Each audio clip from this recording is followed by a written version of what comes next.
Hi, everyone. Welcome to @Couric. The recent Senate election in Massachusetts is being heralded as a major victory, not just for the Republican Party, but for a group of activists known as the Tea Party movement. I wanted to talk to a couple of these guys today to find out more about their goals and their view of the American political system. I'm joined by Kellen Guida, who's national organizer for the Tea Party Patriots, and Michael Johns, chairman of the Patriot Caucus. And thank you, as always, to our sponsor, Dove. Hi, guys. Hello, nice to see Katie. you. Thank Nice you so to see much for coming in, because as someone in big media, I know I'm one of the enemies, but we'll talk about that later in a minute. Not necessarily. Yeah, Not okay, necessarily. good.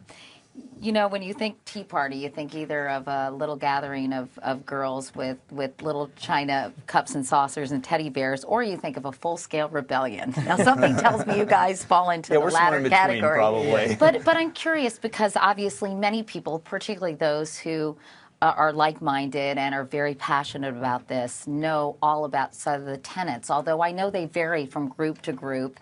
But there are some sort of broad tenets that you all agree on. And Michael, what would you say are the sort of the basic views of the Tea Party movement? I would say really when this movement really began to come into fruition in about 2007, sort of in the last months or the last year of the Bush administration. And I think it really was a lot of kind of visceral reaction by the American people that our federal government was growing too large, that too much power was being centralized in government bureaucracies, that the American people were overtaxed, in some ways overregulated, and that the genius of the American dream, the genius of American liberty, as announced and enunciated by our founders, was always a belief in individual liberty and in individual freedoms.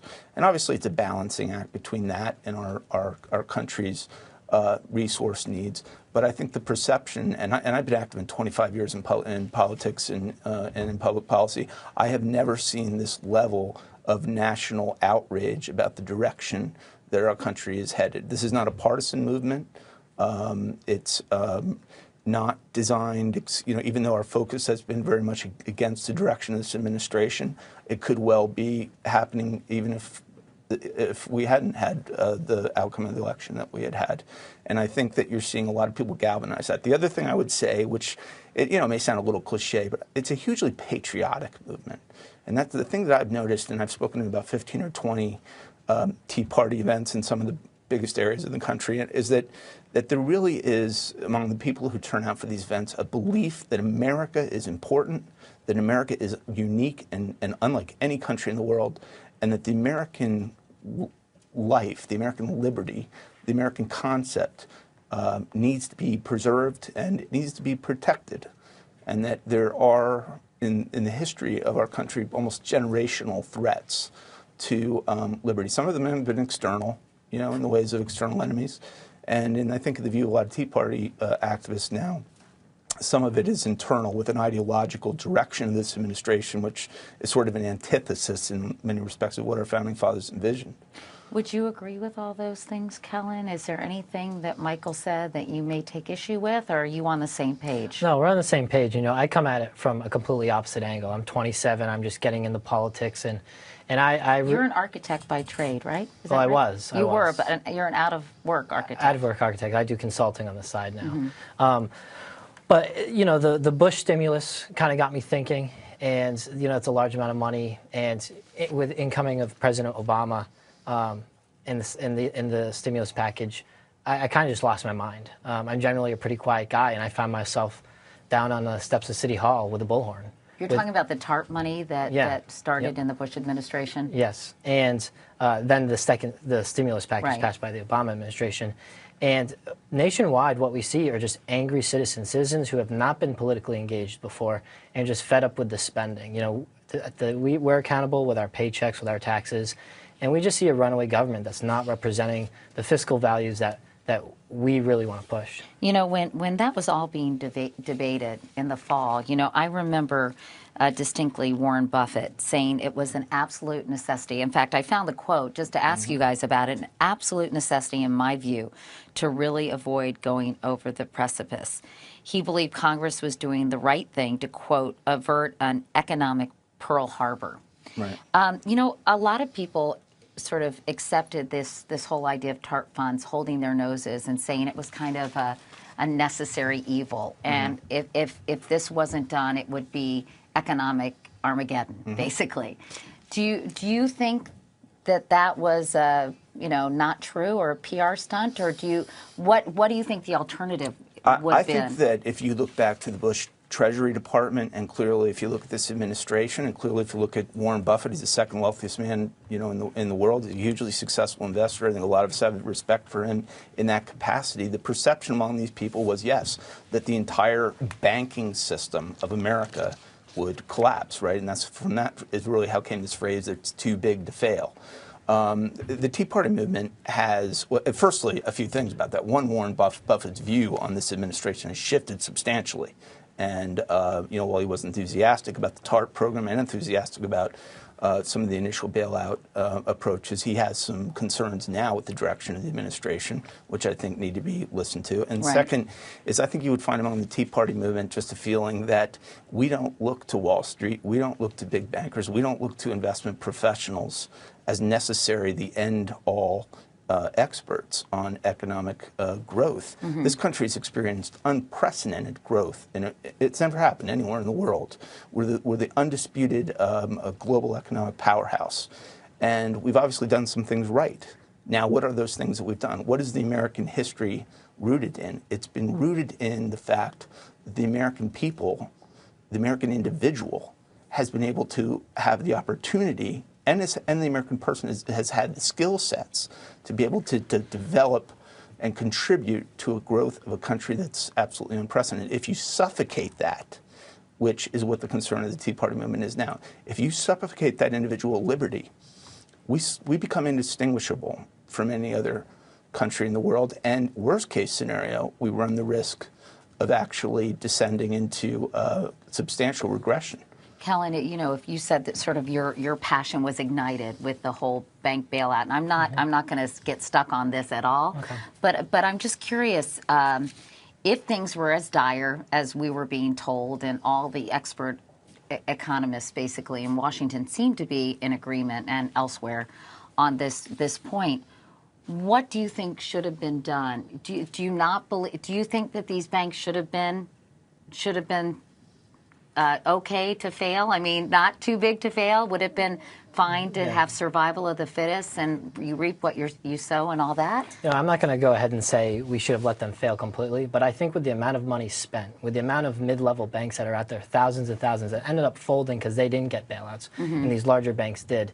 I mean, that's the way the capitalist system works, is the ones at the top, if they're responsible, they fail, and the other ones come up. So what you saw these middle-tier banks, thousands of them fold across the nation, while the biggest ones just had their largest bonus season ever. So, when you look at the amount of money spent, the solutions that could have been implemented, given some real creative thought and some outside the boxing, I guess, because what you have now is the people who orchestrated this entire collapse are now creating economic policy. Right. And that's one of the biggest outrages on Main Street, too, because we're being played for the sucker. Because these small businesses are the people protesting. That's 99% of American business. They're the one not seeing any lending. They're the ones that do the actual hiring for the economy. So when you have the government saying we need to get lending again so we can create jobs, and we're also going to give the government some money to create jobs, at the end of the day, the real economic driver of this country, the small businesses, are standing there with nothing still. What would you have done, Michael? Well, I think that's the point, is that to sort of say this problem just arose in a vacuum, that it was just a cyclical downturn, is an absolute misguided premise.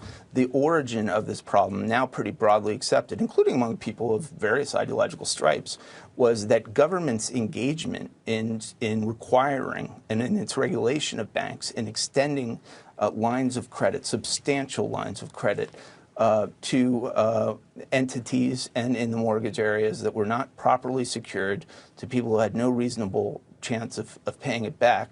That was done with the best of intentions, and no one can question that it was done with good intentions, and that they obviously didn't want to collapse the American banking system. That wasn't the goal, but the end result of it was that you had among the largest American banks and among the companies, the large ones that insured these loans and ultimately collateralized them, the pressure of dealing with things that didn't, on a strictly fiduciary basis, were absolutely flawed. But do you really think it was with the best intentions? I'm curious, because it seemed to me that the banks wanted to make a lot more money, that people were spending beyond their means. These were bad loans. These loans went bad. Right, and but that's ostensibly, don't you think part of the motivation for making them in the first place was to build up their business considerably? In other words, I don't know if their motivations were as pure as you might describe them. Well, I mean, this was a really government imposition on the banks. Now, to your point, which is a pretty reasonable one,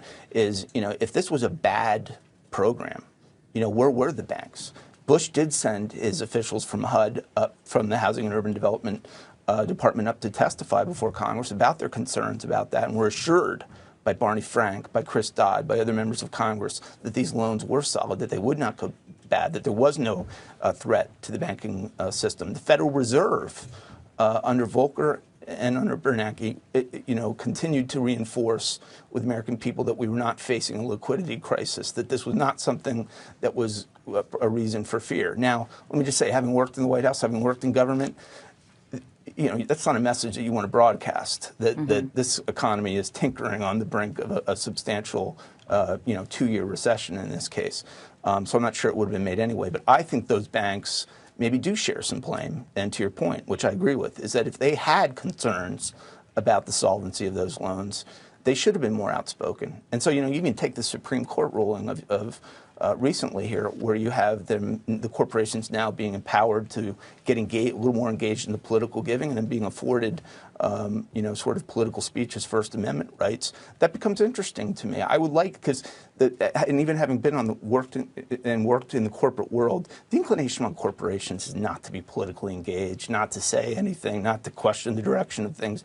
The result of it is that I think the dialogue suffers from that, and that would have been a much better debate had Goldman Sachs, J.P. Morgan, all of these banks that were ultimately threatened, AIG in the insurance area, stepped up and said, look, we have concerns with the regulations that you're imposing on these banks. We don't think it's in the interest of the country, and here's why. And then have those debates. But the concern with the Tea Party movement is these government decisions get made in a vacuum. They're almost always, they always sound great on the surface. They have these great names to the legislation, that no one wants to vote against. There's very rarely a lot of open dialogue or discussion about them. It's not something that the American people are typically well informed of, that their member of Congress is voting this way or that way. That's what's changing. That's where the Tea Party movement is changing the direction of this country. This country is better politically educated today than they were a year ago. Substantially better educated. Why do you say that? And I say that cross ideologies. I mean, I think. But what makes you say that? I think that what the Tea Party has accomplished, it has brought into the political process millions of Americans who had core fundamental beliefs and ideologies, but hadn't really had the historical impetus or incentive to want to become active. I think now that that's happened, it's kind of like a snowball effect. I mean, more and more people are saying, not only is it okay for me to be involved in this process, but really it's a constructive thing. It's constructive for the country. The other thing that's happening is I think you're seeing lots of would-be political candidates who they say, I don't know if I want a political life. It's not. There's downsides. It's you don't want the scrutiny, you don't want the controversy. Who knows if I'll win? Now you're seeing a lot of good people that are highly capable, highly intelligent, saying, you know what, maybe I do owe it to my community, my state, my country to get engaged. I just saw today Larry Kudlow here in New York. Whatever you think of him, I consider him one of the brightest minds in American finance, now seriously considering a run for the Charles Schumer seat in New York. That's hugely intriguing. I'm not sure you would have seen that before the Tea Party movement. So I think, and you referenced Scott Brown, obviously, who was supported substantially by the Tea Party movement. I think you're seeing a lot of good candidates being drawn into the system. That's going to be a story of 2010. And I think you're seeing the American people more engaged than they've ever been in the political process. Are Tea Partiers, I guess, are they I know that they don't consider themselves to have a party affiliation, and it crosses party lines. But are they, because of their fiscal conservative philosophy, more closely aligned, in your opinion, Kellen, with the Republican Party? I think it depends. There's many Democrats here in New York. The best organizers are lifelong Democrats, and they consider themselves more aligned with the traditional Democrat Party. And you have Republicans within the Tea Party movement who consider themselves aligned with the Republican Party of old that actually stood for small government. So, when you look at it, you have Democrats and Republicans both talking about parties when they've seen better days, and they're uniting under the Tea Party banner. I think it's terrific, and moving forward, we're fiercely independent of that label. We're not Republicans, we're not Democrats, we're Americans. And both sides within the Tea Party movement see their parties as getting just both out of control, big government, decisions behind closed doors, not representative. So that's kind of where all these political affiliations see themselves within the movement. David Brooks sort of, I think you wrote recently about the Tea Partiers are basically, it's what they're against that unites them. So I'm curious, what are you guys for? And do you ever believe that government can be an instrument of good? Well, firstly, there are core responsibilities of government. I think the Tea Party movement would be the first to acknowledge that the defense of our country, the defense of our borders, in the minds of most Americans has been pitiful. It's astonishing to most Americans that we can put a man on the moon, but we can't defend our southern border against illegal immigration, and that's troubling. I think you would find that a government programs of last resort are reasonable. I mean, in this healthcare debate, people said, well, this is going to help the poor with healthcare. No, that was what Medicaid was designed to do. We already have a program that was done to do that. So yes, I think there's a role for government. The point is that it has taken on this just lavishly expanded role. And one of the things we support in the Tea Party movement is something called the Enumerated Powers Act, which is current legislation in Congress, not likely to pass under this Congress, but hopefully a future one, that would require Congress with each piece of legislation to justify where in our Constitution they are empowered to take the steps that they're taking. So for instance, when they say you're going to be required, whether you like it or not, to take out a health insurance plan, whether you think that's a good idea or a bad idea, is there something in our Constitution that permits the Congress of the United States to do that to Americans? Or is that ultimately the definition of a government saying, we've disbanded that Constitution as an ancient document that doesn't have relevance today? We believe the Constitution of the United States has relevance. We believe it's the foundation on which American greatness was built, and we feel this country is moving in a direction that absolutely contradicts the vision of the greatest American founders of our country. Do you think there are limits to what the government can do for the underserved population in this country? In other words, this country is the only industrialized nation, as you know, that doesn't offer universal health care. And obviously I'm assuming this isn't something that you all would support, the idea of universal health care. But, do you feel that there is a moral obligation? You mentioned Medicaid, but what about for people who may not qualify for Medicaid, but for other reasons, I think that's the other can't myth, afford health care? And I think fortunately now you're starting to see the Tea Party movement, especially with all these polls being taken much more seriously. The point is we have definitive ideas for reforming the American healthcare system. We feel that the state regulations that preclude people from buying health insurance from other policies is bad. We want to expand that level of choice. We feel the whole idea, as John McCain first proposed in 2008, of having a healthcare system that can only be provided by an employer is an antiquated idea. I'm not sure that makes sense in 2010. You want more competition with the insurance companies? We want more options available. Insurance is ultimately about a risk pool, and there's plenty of risk pools in this country. So those can be expanded. And I think one thing to consider also is that in the debate of this current legislation, which has been done behind closed doors, in secret, without the input of the American people, in absolute disregard to the sentiments of the American people, which has been, I think, to the growth of the Tea Party movement, but to the detriment of the nation, is the fact that we haven't talked much about the quality of our care. How do we improve the quality of health care in this country? Has expanded government coverage of care typically been the solution to that? No, it hasn't. And I think our other concern is that ultimately we're in a situation, to your broader question, of how do we address the needs of the American people. We feel growing our economy, which now has not grown in 2 years, and it doesn't look like it's going to grow in any foreseeable moment, is the ultimate and first priority that we have. And that means reducing the tax burden on American people, making this a country where companies want to do business, not that they want to move to India or China, being more serious about providing a culture of growth and opportunity to people. And government's intervention over the last few decades, not just this administration, but over the last few decades, has been an encroachment on those liberties to the point where it's become not a particularly great country to do business in too many cases. And it's one of the reasons that we've seen outsourcing, we've seen companies moving abroad, companies that in the 1950s viewed themselves as American corporations now don't even dare describe themselves that way. And I think that that's been to the detriment of our country. We believe that we can restore some of those principles. This isn't beyond salvation, but that's the key to doing it. Do you guys have any real leaders in this movement? Because there are a lot of disparate groups. I mean, it is not one single movement, correct? Mm-hmm. Do you want leaders? I mean, or do you want it to be a strictly grassroots, more populist movement that where somebody isn't kind of organizing or orchestrating things? It's a very decentralized movement. There's a terrific book for anyone who wants to understand this. It's called The Starfish and the Spider. And it talks about organizations that have a distinct leader and therefore die when you cut the head off versus starfish, who you can cut any piece off and both pieces will continue to grow. This movement has no leader. It has no leading group. There's a bunch of different groups. I mean, but you really have people, we all get emails who do this stuff, kind of facilitate nationally. Our roles are to facilitate the growth and help people who want to organize. We don't tell them what to do. But we get emails every day saying, we want to start a Tea Party, what do we do? Well, grab some friends and talk about what's on the headlines today. And you get them talking together, and they start to see that the spending's out of control, that these decisions, no one knows how these decisions are being made. It's a decentralized movement. It's being facilitated by everyone. And, you get someone in who's interested in the Tea Party movement for 3 months, and then they'll start starting other groups. And so it's really decentralized. But do you need a leader? Because wasn't there going to be a Tea Party strike, you guys, on January 20th? I was reading about it, and it just kind of fizzled.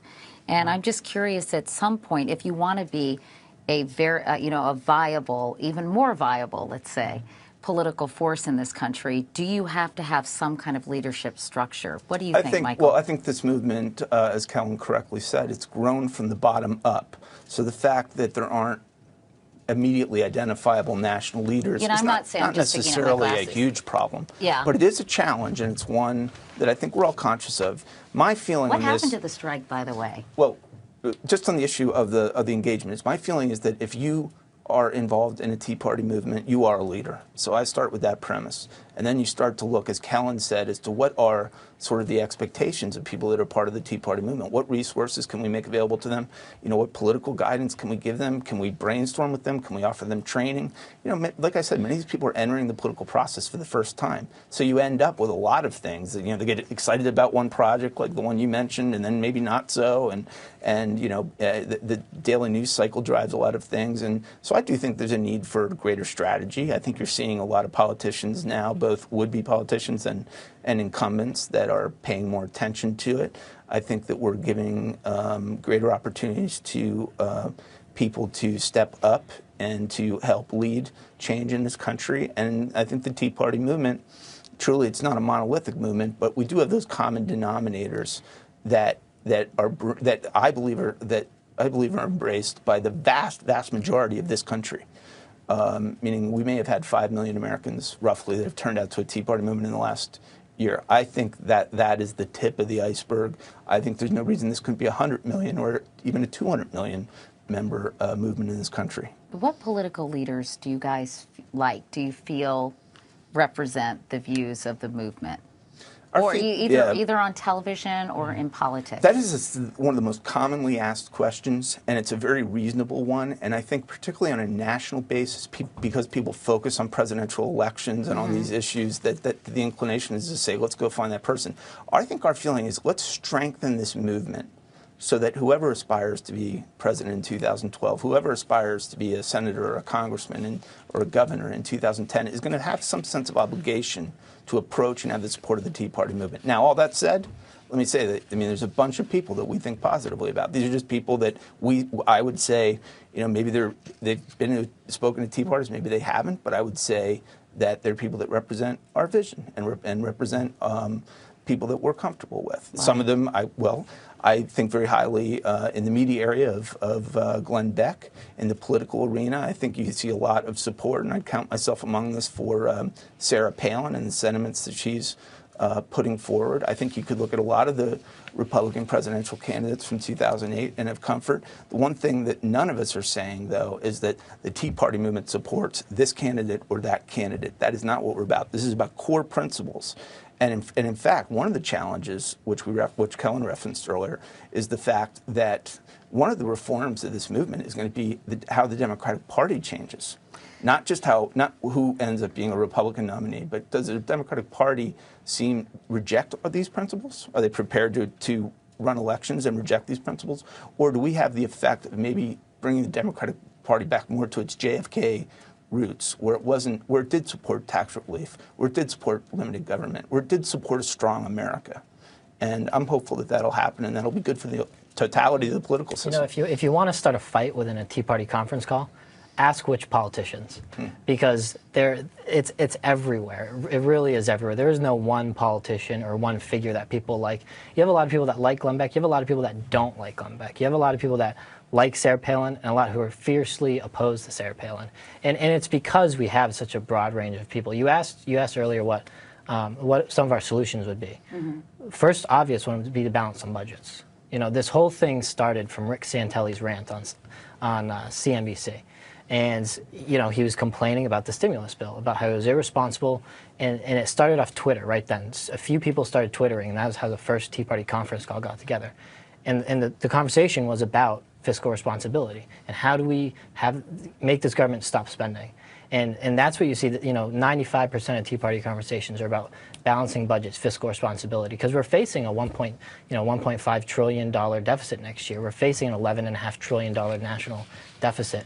These are things that really scare people. So when you talk about solutions and what, you know, the basic level, we want the government to do what we have to do. It's to balance our budgets. Because at some point, Michael, don't you have to move from principles, from guiding principles to actual policy solutions? There's no doubt about that. You can't say we're for liberty, we're for freedom, we're for small government, we don't want to be taxed. And then it's and like, let me also say, and in defense of that thesis, let me also say, I mean, obviously there are these polls that show that the majority of Americans are either sympathetic or highly sympathetic toward the Tea Party movement. But let me just say, you know, kind of in support of what you're asking, is that that's kind of easy when you're not governing, when you're not making day-to-day decisions. And we sort of do have the luxury right now of not having made we have not made a bad government decision yet, to my knowledge, because we're not, you know, in a governing position. And having been on that side of it, you know, in a sort of White House and Senate capacity, though I do understand that those become more complicated and more difficult challenges. I mean, it's obviously we're in a better. Have to formulate those. We do. We need to be able to answer any and every question as it relates to challenges of this country, as it relates to the uninsured of this country. You raised that question. It's, you know, one that's obviously gotten a lot of attention. It is an absolute misstatement to say the Tea Party movement doesn't have a solution to that. We believe there is and must be a solution to that. When are you it's not the one that it's not the one that they're pursuing. But have you come up as a movement with sort of you know, our answers to healthcare reform? I view this as sort of, it's like a building block phenomenon where I think people have been brought in saying, yeah, we feel the country's going in the wrong direction. We feel it's operating in ways that are likely unconstitutional. We feel it's operating in ways that are detrimental to the economic growth and prosperity of our country.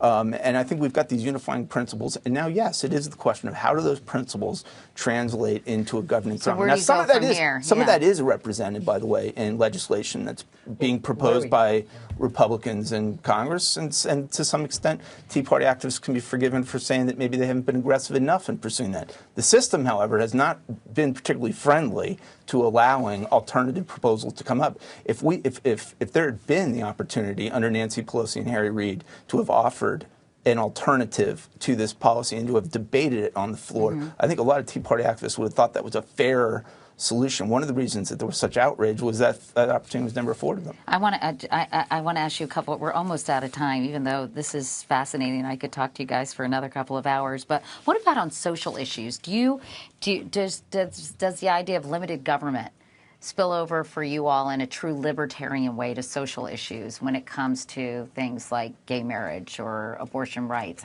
Where do Tea Partiers, I know they're not monolithic, obviously, but in general, where do they come down on social issues? It varies.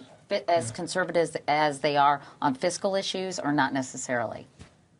I don't feel that it's been one of the operating foundations of the movement. However, let me say this, you know, I've spoken in support of, say, pro-life issues at Tea Party movements, and found them generally embraced. But let me just say this: the movement is not one that is closing people out on those issues, because that's not the foundation on which the idea of limited government, of our constitutional principles, of our founding principles, was kind of a core part of that. Now, some of us, put me in this camp, say that life, liberty, and pursuit of happiness sort of starts with the life part. And then once you disregard that, you do run the risk of sort of compromising in the other issues.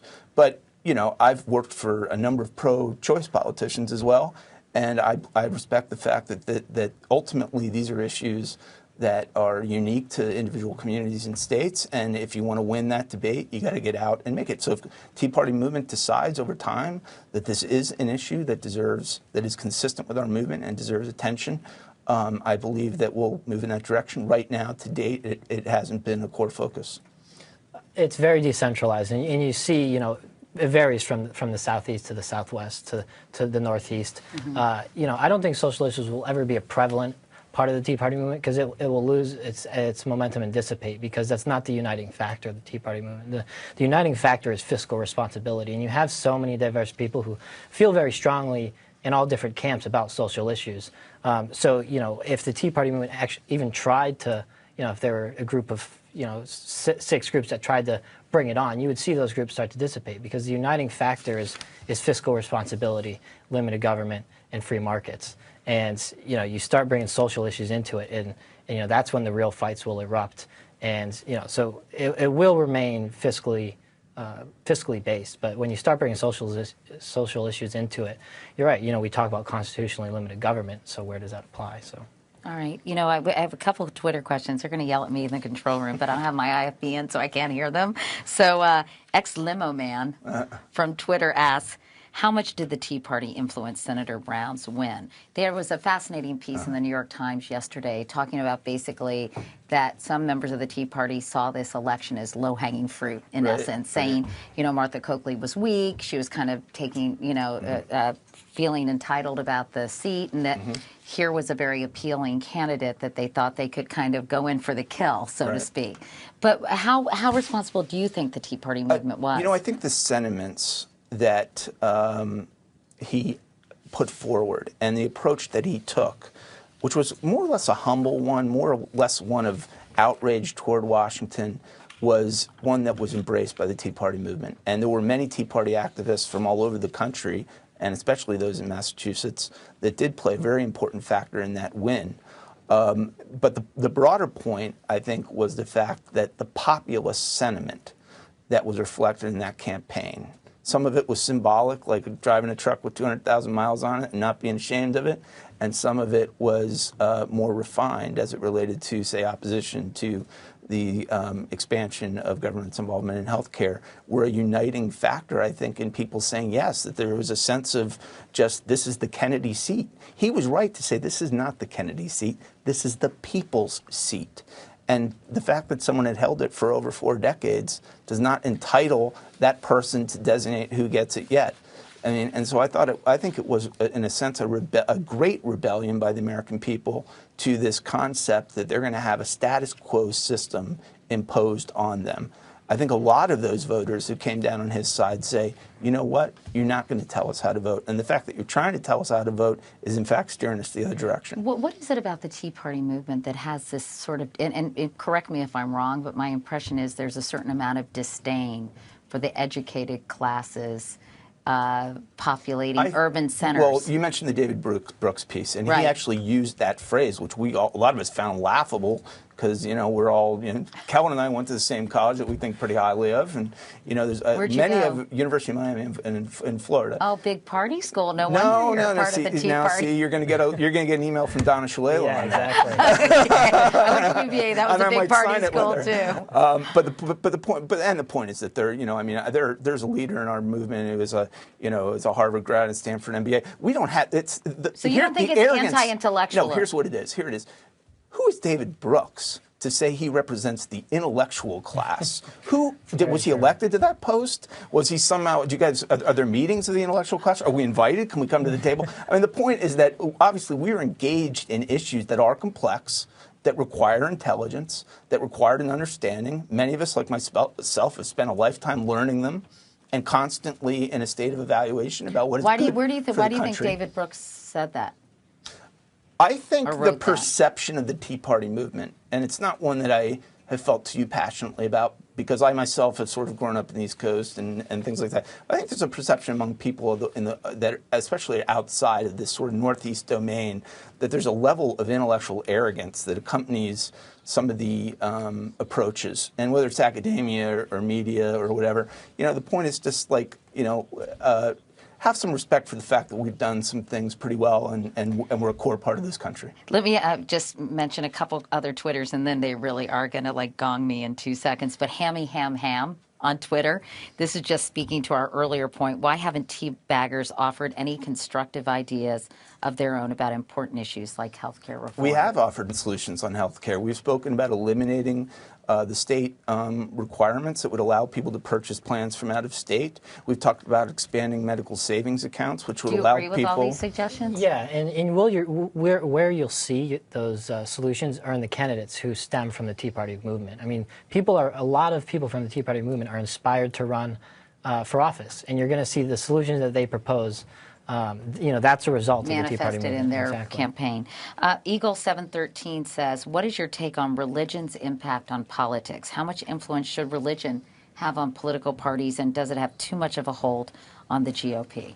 I don't think religion per se has that level of hold, but I believe faith does.